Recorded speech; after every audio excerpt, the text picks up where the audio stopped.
সম্মানিত দর্শকবৃন্দ, আসসালামু আলাইকুম রহমতুল্লাহি বারাকাতুহু। এই যে আপনারা দেখতেছেন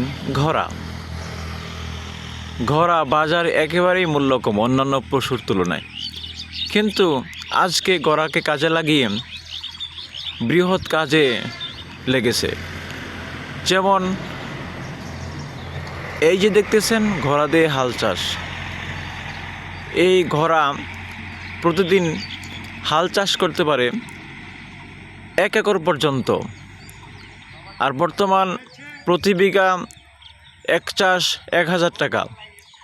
এখন যদি হিসাব করেন 1 একর চাষ করতে কত টাকা লাগে, 2000 টাকা লাগে। তাহলে দেখেন ঘোড়া যদিও বাজারে মূল্য একেবারেই কম, তার মূল্যটা এখন মানুষ বুদ্ধি কাজে লাগিয়ে এমন এক পর্যায়ে এসেছে যে ঘোড়া দিয়ে হাল চাষ করলে 1 একর পর্যন্ত হাল চাষ করা যায়।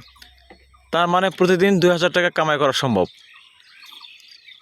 এই যে আমার চাচা মোহাম্মদ শাহ আলম বীরগঞ্জ মোড় থেকে সেই বুদ্ধি কাজে লাগিয়ে অনেক দূর পর্যন্ত এগিয়ে গিয়েছে। তো আমরা তার জন্য দোয়া করব, সেই জন্য আরও এই ধরনের বুদ্ধি কাজে লাগিয়ে ঘোড়া দিয়ে হাল চাষ করতে পারে।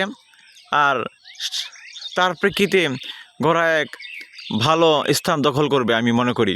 কারণ এখন গরুর হাল উঠে গেছে, মহিষের হাল উঠে গেছে।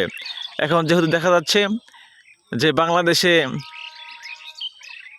গড়ে আর পূর্ব পাশে বীরগঞ্জ মোড়, বীরগঞ্জ, দিনাজপুর এই জায়গার মধ্যে ঘোড়া দিয়ে হাল চাষ হচ্ছে। এমনকি অন্য অন্য পার্শ্ববর্তী এলাকায় ঘোড়া দিয়ে হাল চাষ করতেছে। বর্তমান এই ঘোড়ার হাল চাষ করে প্রতিদিন কমসে কম 1 একর অথবা 2 বিঘা পর্যন্ত হাল চাষ করা যায়। তার মানে একদিনে 2000 টাকা কামাই করা সম্ভব ইনশাআল্লাহ। আসসালামু আলাইকুম রহমতুল্লাহি বারাকাতুহু।